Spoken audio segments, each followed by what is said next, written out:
Hi, everyone. Thank you for joining Keeper Security's Workplace Password Malpractice Report webinar, where we'll be digging into the results of our recent survey. Before we start, I want to let everyone know that this will be recorded and we will be emailing you the recording of this webinar after the event. Now, to present the results, I'm joined here by today author and cybersecurity expert Dr. Eric Cole and Darren Guccione, CEO and co-founder of Keeper Security. And Eric, I will let you take the stage. Sounds great, and thank you so much. Welcome, everyone. I'm Dr. Eric Cole, founder and CEO of Secure Anchor Consulting. And as mentioned, I'm joined today by the one, the only, the master of cybersecurity, Darren Guccione, a good friend of mine, a good colleague I got to know over the years. And he has an amazing company where he's the CEO called Keeper Security.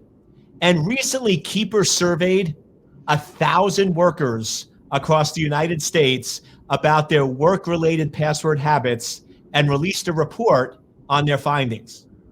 In this webinar, we're going to do a deep dive into this study known as the Workplace Password Malpractice Report and discuss how to safeguard your organization against cyber threats. So let's start by discussing some of the findings of the Workplace Password Malpractice Report. And I'll be honest with you, when I talk to a lot of clients, all of them tell me, Eric, passwords are not a problem.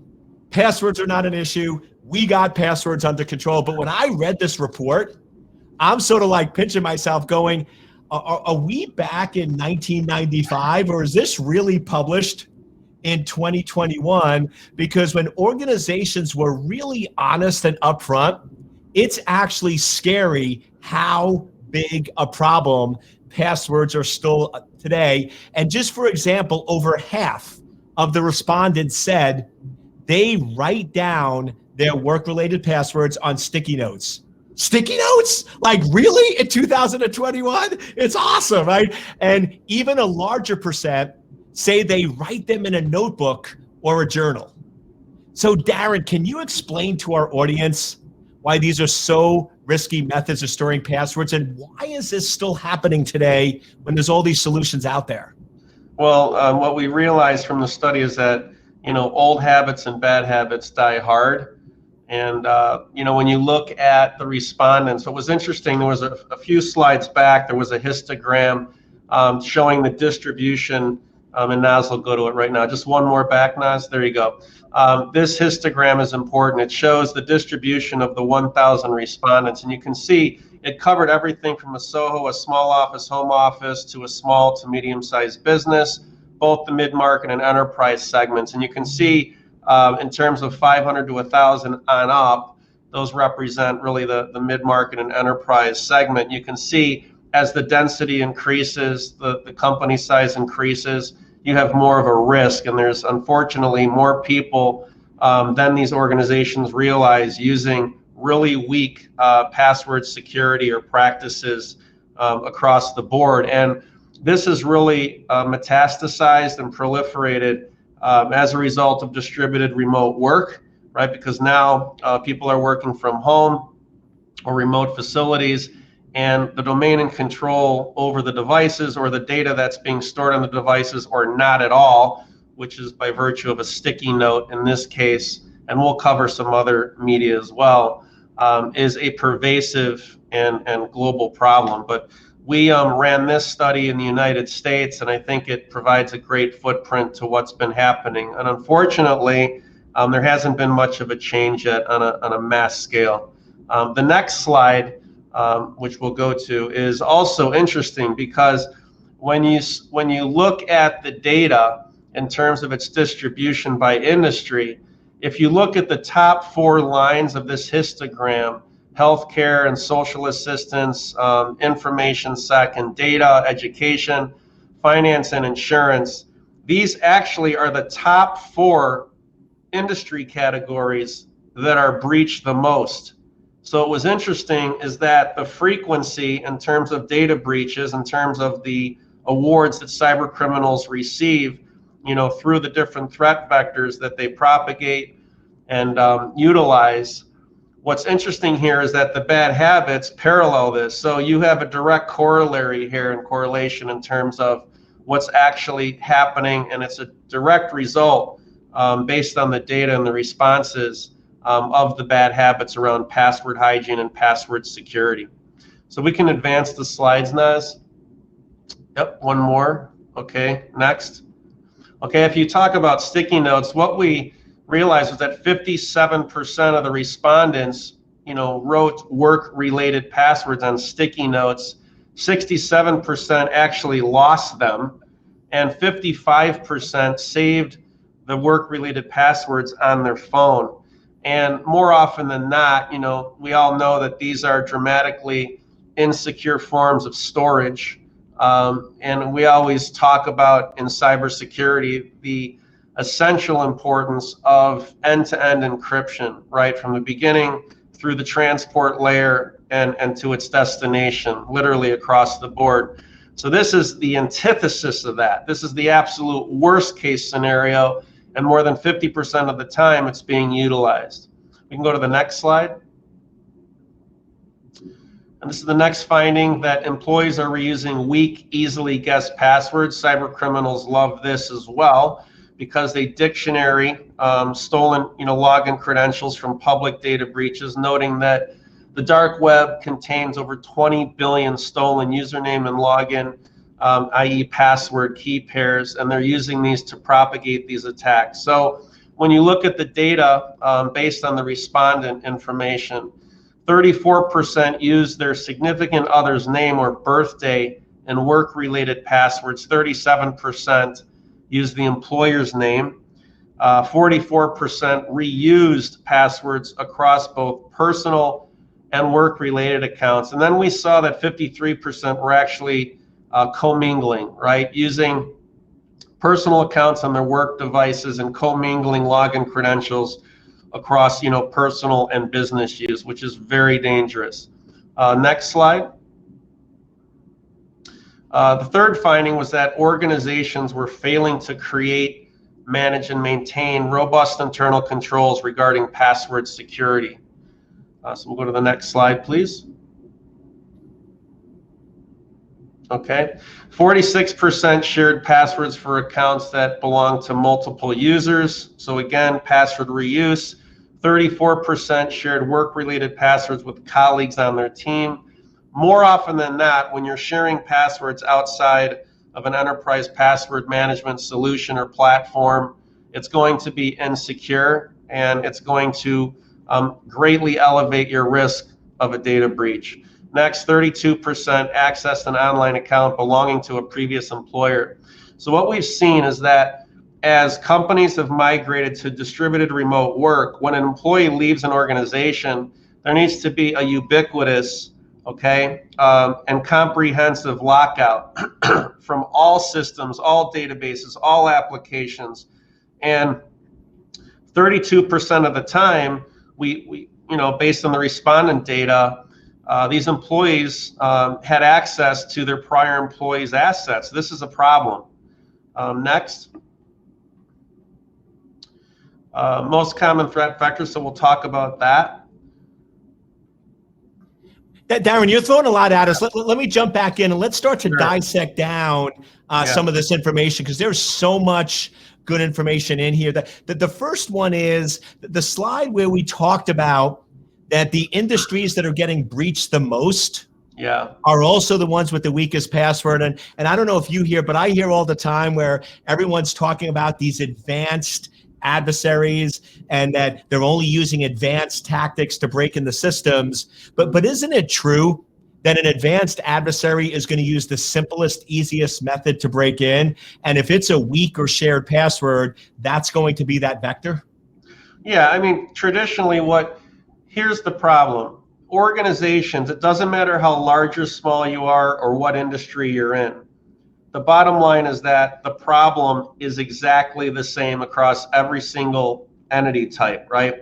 And so the bottom line is that if you ask an office manager in a small office or a director of information security in a mid-market company or a CISO in an enterprise, do you have complete knowledge and visibility over the password hygiene of your employee base, meaning does every single person on every single device use a high-strength random password or set of login credentials, across every website, application, and system, on every smartphone, tablet, and computer that they're using to transact on business information. Doesn't matter if it's email, a database, a single sign-on solution also doesn't solve the problem, because the SSO solutions in mid-market and enterprise address authentication, not encryption, and they only work with SAML compliant applications, okay?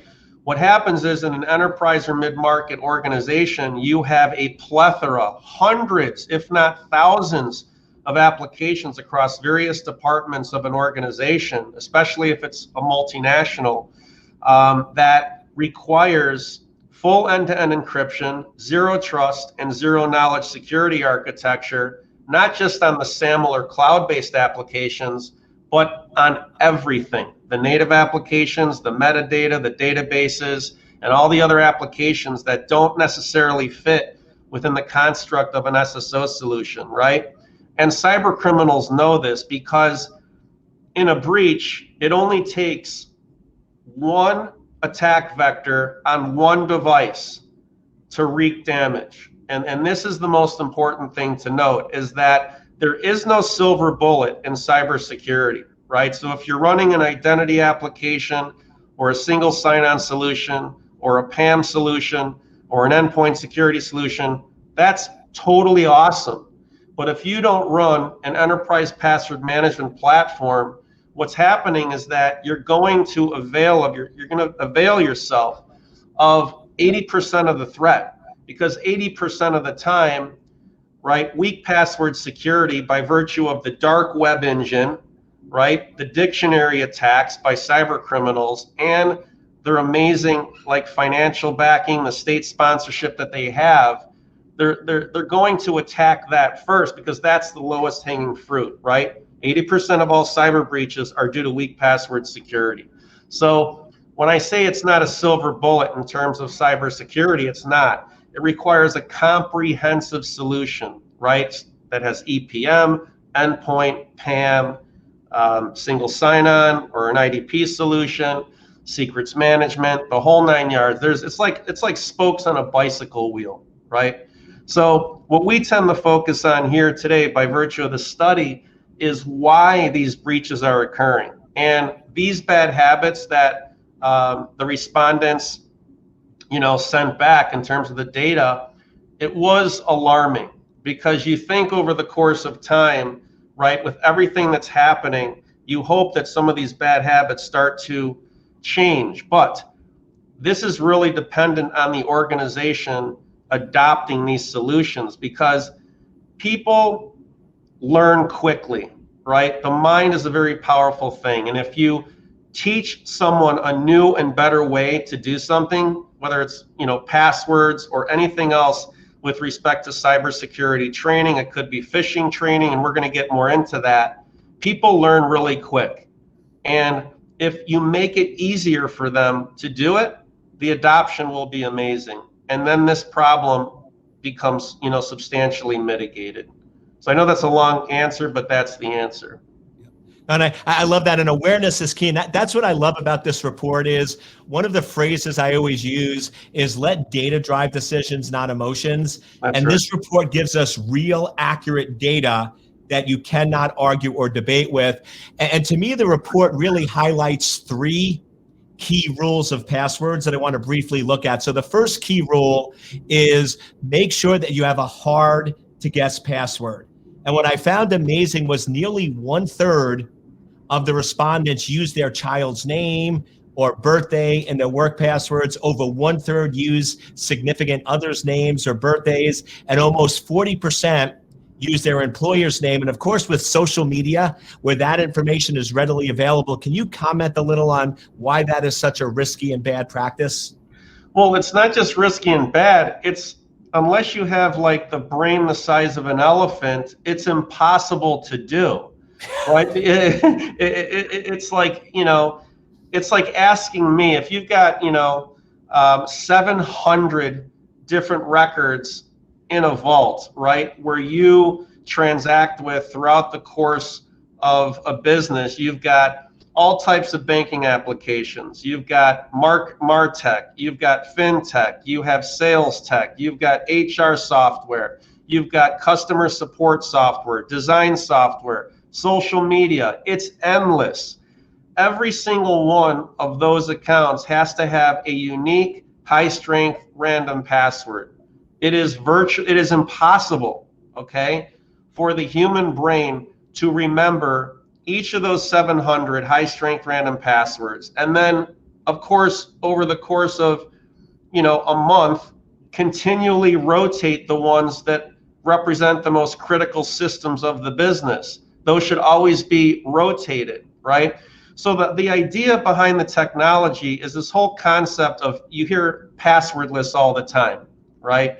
With strong platforms like EPM coupled with SSO, you start to move towards passwordless because the systems generate high-strength random passwords for you, right? So in essence, you're authenticating elegantly with an EPM platform, right, which then integrates with your SSO solution.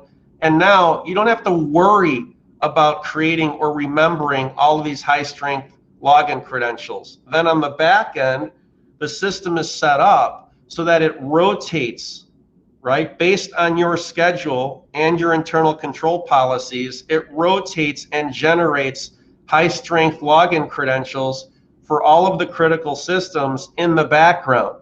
So it's completely seamless to the end user, right? But in the background, you've got this amazing, robust technology that is locking down every single application, system, and database, right, in an infrastructure.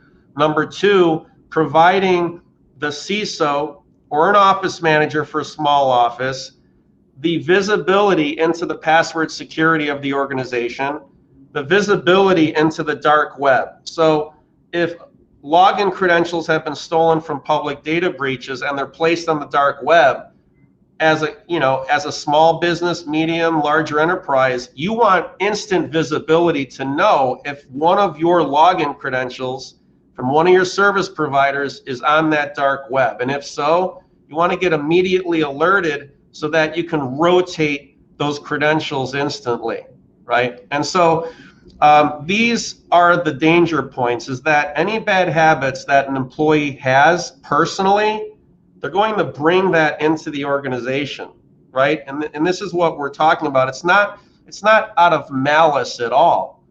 It's just that the human mind has a tendency of moving towards the path of least resistance. I do it this way because it's easier for me, right? I reuse passwords because it's easy to remember and I can get where I need to go and access my application quickly.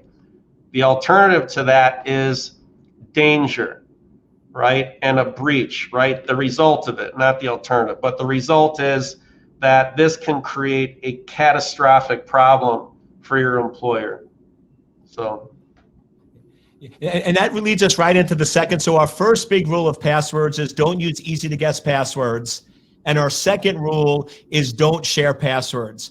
I was also surprised that almost half of the employees surveyed said that their organizations have employees share passwords for common accounts. And you bring up a great point. You have to have unique passwords for each account, but that almost becomes impossible to remember. So Deborah from the audience has a great question. She said, how do you manage all these different passwords? What is your recommendation for tracking and managing and controlling all these unique complex passwords? Use enterprise password security software, plain and simple. It's, the software products today are very easy to use. They're robust, meaning they're very secure. They generate and do the heavy lifting for you. They generate high-strength random passwords across all of your applications and systems.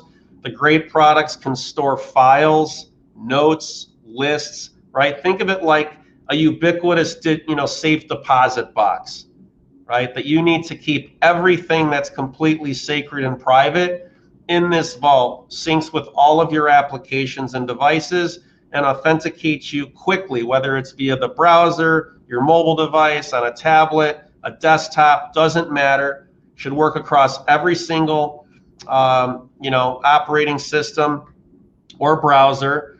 and should be really easy to use.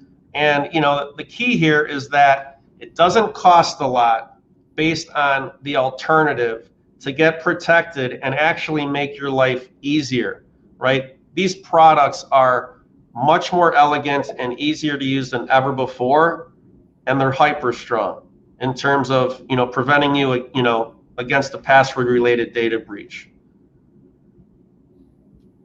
Excellent. And then sort of the third rule of really good passwords is disable accounts when the employee is no longer with the company. And I would say this one probably shocked me the most, that nearly a third of respondents admitted to having accessed an online account belonging to a previous employer, which indicates that many employees are not disabling accounts when they leave the organization. And this one, I was shocked, first, that companies are not disabling the accounts, and second, that employees are basically admitting to committing crimes, right, of accessing things they shouldn't. So can you just explain a little bit more of sort of the reality around passwords, accounts, and disabling? Yeah, this is like one of the things we see a lot in mid-market enterprise when we're in discovery and we're presenting the solution to the problem. There's something that is called password sprawl, okay? And as I said,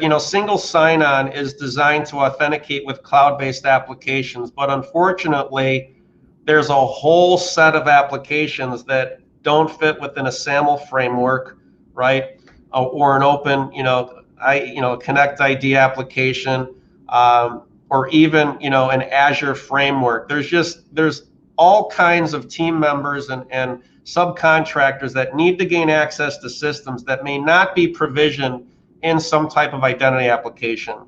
What happens is when somebody leaves an organization, okay, you may lock them out of one particular system. Let's just say you lock them out and you terminate their SSO status, right? Or you go into your identity application and you're in Azure and they're closed out, account terminated. Unfortunately, what happens is that there are other applications, there's servers, there's VPCs, there could be an AWS instance, right? Or some type of network architecture that DevOps, let's say a DevOps team member was accessing, right, for testing purposes, for R&D purposes, okay? That didn't show up anywhere. So this employee leaves, and lo and behold, 6 months go by, and this employee or former employee still has access to that system, right?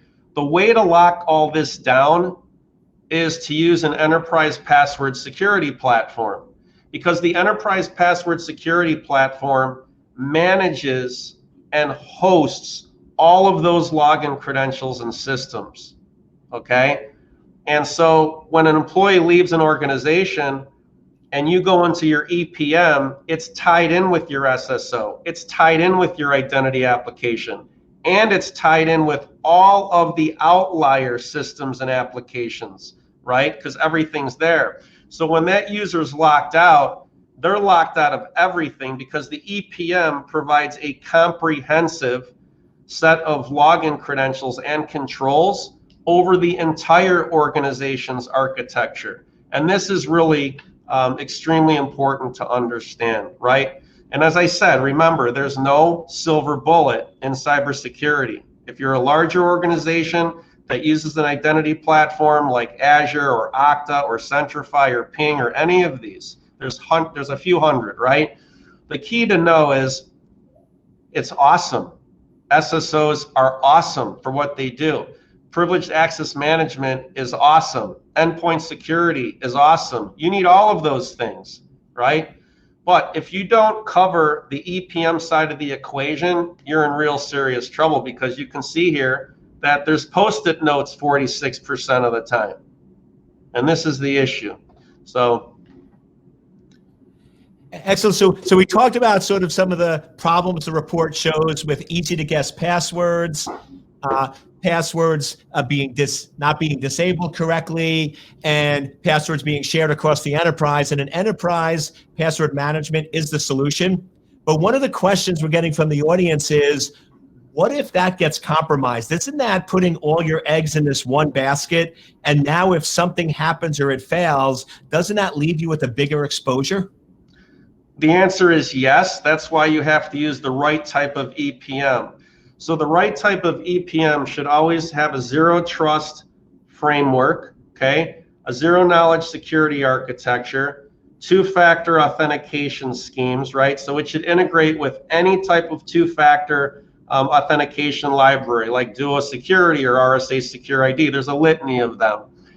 It also needs to have multi-layered encryption. So there is a public and private key and a data key architecture that works with, obviously the best solutions out there. And it's very important to understand that when you use an EPM that has multi-layered encryption, each one of the records in a vault has its own separate encryption key. And this is extremely important. There should never be a system where one particular key can unlock the entire kingdom, okay? The other thing that it should have is geographic control and sensing. So for example, if you, Dr. Eric, log into your EPM right now, okay, you're located, let's say, on the East Coast, and 30 seconds later, somebody attempts to log in from a foreign country, okay, the system should immediately recognize that and prompt a lockout, right?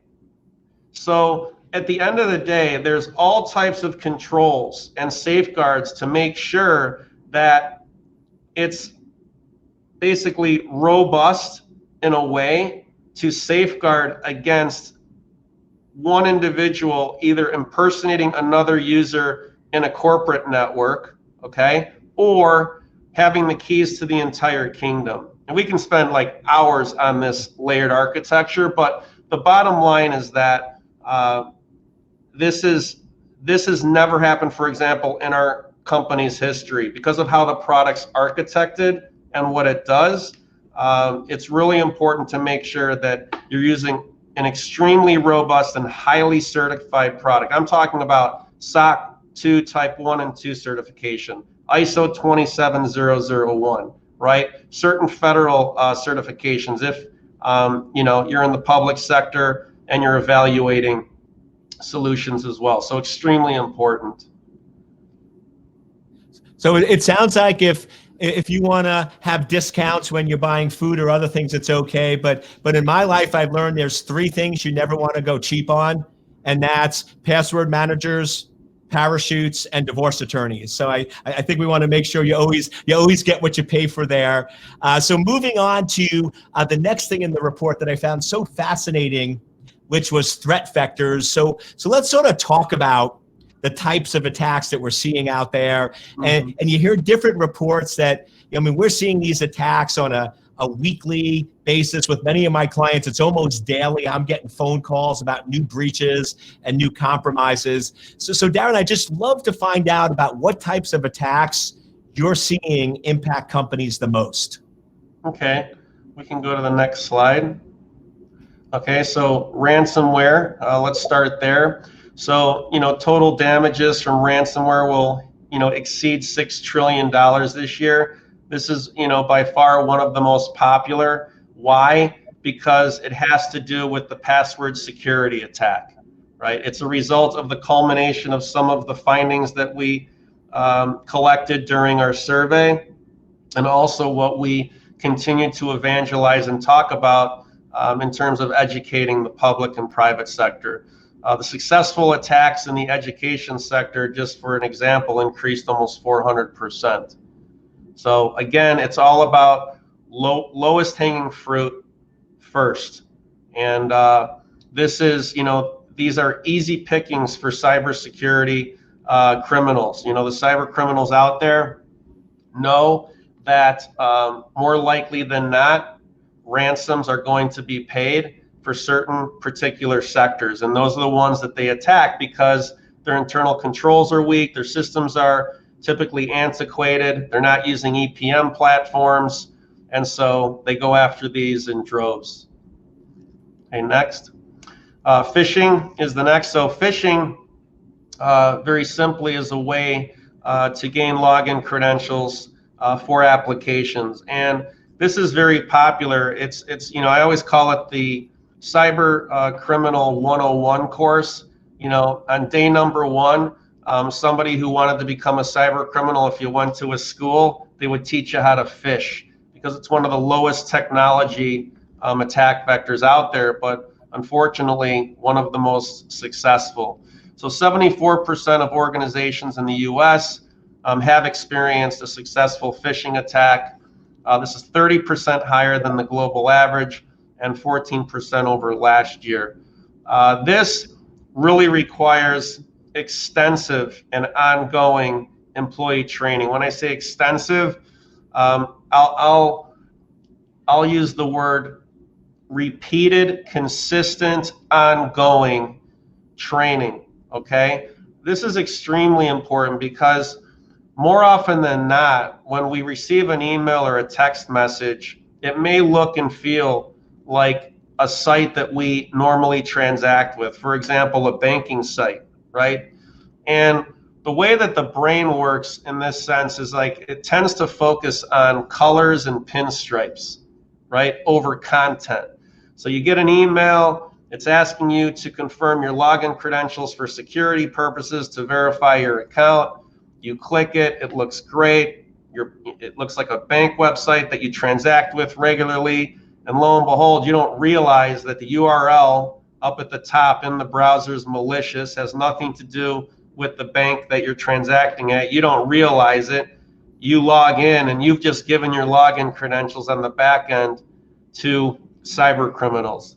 They know that at least 45% of the time, based on this study, that most employees reuse their login credentials on multiple websites, applications, or systems.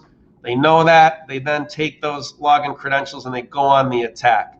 More than 50% of the time from that type of incident where they capture or harvest phished login credentials, they will be successful at propagating a data breach. Okay, next slide. Darren, before we jump into this next section, Sure. I think the current epidemic is a really good reminder to all of us that bad things can happen to good organizations. And we've seen many very successful organizations that were doing extremely well in the market, but because they didn't plan for the epidemic, some of them, unfortunately, are out of business today. So I think COVID-19 and everything that's happened really reminds us of the importance of having contingency plans in place, because I think we're all recognizing it's not a matter of if, but when an emergency, a cyber breach, or another crisis is going to happen and going to occur. So what advice do you have for companies in their contingency planning process? Well, the smaller and I would say the SOHOs and the smaller SMBs have the greatest risk of this. A larger organization, an enterprise, and we've seen this in the news recently, right? Do they go out of business? Typically not. It has happened over the course of time, of course, but it will create financial damage, brand reputational damage, etc. It's not fun. But the smaller business is more at risk. In fact, if there's a major data breach at a small organization, okay, more than 50% of those organizations within the next 12 months will essentially close their doors. And this is scary stuff. And imagine being a small organization where all of your systems go under attack, ransomware attack, everything becomes encrypted. You can't access any of your data or your network or access your computers outside of a payment screen to a cyber criminal, right? The problem with paying ransoms is that cyber criminals aren't always nice people. Yes, they're there to make money, but some of them are just flat out evil. So even after you pay a cyber criminal a ransom, they may not decrypt and give you access to your system. They may just take your Bitcoin or your money and say, see you later, have a nice life, and leave you for dead. And so it's extremely important, to be proactive and get out in front of this. You'd be surprised, like how easy it is to protect against this type of attack vector with a cost-effective solution that you just put on a credit card. It's not going to break the bank. You're going to have peace of mind. It'll make you more productive. And remember, the cyber criminals go after the least amount of friction. If you are a hardened target and you're tough to breach or deal with, believe me, they want to move on and get to something that's easy, right? It's a numbers game for them. So something to really keep in mind. When we're talking about that with cyber attacks and opportunities, I'm always sort of reminded of what I call the faster than the bear syndrome, where you have two friends that are hiking through the woods and they notice that a bear's following them. So they start to walk a little quicker and the bear keeps following them. So one of the lads stops, takes off his backpack and starts to put on his sneakers. And the other one looks at him and goes, "Why are you putting on your sneakers? You're not going to outrun the bear." And he looks at his friend and says, "I don't have to outrun the bear. I just have to outrun you." Right? The attacker's going to get somebody. Just be a little faster than those around you. Put your sneakers on, put together a business contingency plan, and make sure you stay one step ahead. And Darren, this was great, but now as we start to wrap up and sort of put it all together, what are the best ways for companies to really use this data in the report and prevent password-related cyber attacks and start being more proactive? Yeah, so there's several, but I'll just touch base on a few ones. So number one is, make sure that you have a cybersecurity policy that includes remote work. And this is what caught, the majority of organizations off guard, especially the larger ones that, primarily relied on on-prem systems, right? For access, for security, for governance, for policy and enforcement controls and provisioning and everything else. This is the one that caused the most disruption. So it is absolutely imperative in the new era, right? You're either going to be work from home, you're going to do some work in the office, but most often it's either going to be, work from home or a hybrid. So implement, monitor, and enforce policies to provision and secure those devices, okay, at all times. Number two, define clear procedures for reporting and responding to security incidents. What we see a lot is that, when we go through discovery, we ask a very simple question. If there's a problem at someone's house and there's a data breach on their home network and one of the business devices is compromised, does that team member know what they're supposed to do? Do they know who they're supposed to call, right? Do you have a very simple and clear incident response plan for all of your team members? So again, that needs to be implemented so you can identify, mitigate, and reduce the cost and pervasiveness of an attack. All right, next. Number three, so we talked about training today. Again, very important. So run training monthly, do phishing training monthly. Most team members know how to spell cybersecurity, but they don't know exactly what it means. You'd be shocked at what a 1 hour simple, fun online course for all of your team members can do to an organization's security posture. It's cost effective and it's amazing. So I would recommend that you do this monthly for existing team members and any new hires. Next. So this one here, Dr. Cole, did you want to lead into this? Yeah, and I just have to say, I love that last one that you actually used the word fun and cybersecurity in the same sentence. And I know we joke, but there's so much truth to that. Cybersecurity can be a very exciting area, but we need to make it that way so people actually pay attention and do what they're supposed to. Yeah. And Darren, we've been talking a lot about sort of the data in the report, just to showing how prevalent a problem this is. And I know we've loosely been covering some of these, but let's really dive right in on what organizations can do to prevent these password-related cyber attacks. Because at the end of the day, if you have weak passwords, if you share passwords, if you don't disable accounts, you are going to be a target. it is going to happen. So organizations need to use the information in this report to take action. So can you walk us through what some of those preventive measures are? Sure.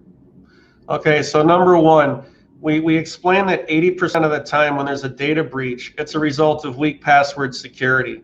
This is not something you can manually solve, right? To use a high-strength random password on every single website application and system. If you're a small business or a medium-sized business, I would say, look, if you could afford only one thing, right? One thing, split your budget between, a password security platform and an endpoint security platform for anti-malware, okay? So they're affordable, they're cost-effective, they're super easy to use, and they're fun. The good ones are actually enjoyable because we transact with these passwords like all the time throughout the day, right? Make it easy on yourself. Number two, provision endpoint security software, which of course I just mentioned. Very, very important against the malware. The beautiful thing about this type of solution is that you don't really have to transact with it. Once you install it, it runs in the background, and think of it like that moat around your business, right? That additional layer of protection in addition to your EPM platform. Next, always enable two-factor or multi-factor authentication on every single platform device that you possibly can. So if you're transacting with any type of system or device and it offers two-factor authentication, make sure that you turn that on and always enable it. That is one of the best ways to avail yourself of a remote data breach, okay? It increases the friction. Remember we talked about, it's all about increasing friction for a cyber attacker, right? The more difficult it is, they're gonna move on to the lowest path of resistance, right? They go after the lowest hanging fruit first. Next is regularly educate employees. We covered that today on cybersecurity best practices. Utilize virtual private networks, especially for those working from home or remotely, again with two-factor authentication, and make sure that even though you may not own the device that you're using from home, you still can embed software on those devices to manage the data and the security of those devices. So even if they're BYOD devices that are owned by a team member, if they're using those devices to transact on business information, and implement the technology to provision those devices into the organization so that the data running on them is protected within that architecture. Next, make sure to have a comprehensive view of the privileged identities and access controls in the organization. Very important. That's really it. Darren, it's always a pleasure, and always enjoyed the time spent together. And using two of your favorite words, let's welcome back the fun and awesome Naz to the stage to be able to handle our Q&A. Thank you so much to you both. That was really great. Darren, one of the questions we had, we talked a lot about how to prep for it, but what should companies do if they experience a data breach? What are the first 2 to 4 steps that you can outline for us? Well, it really depends on the size of the organization, but number one, it has to be reported immediately.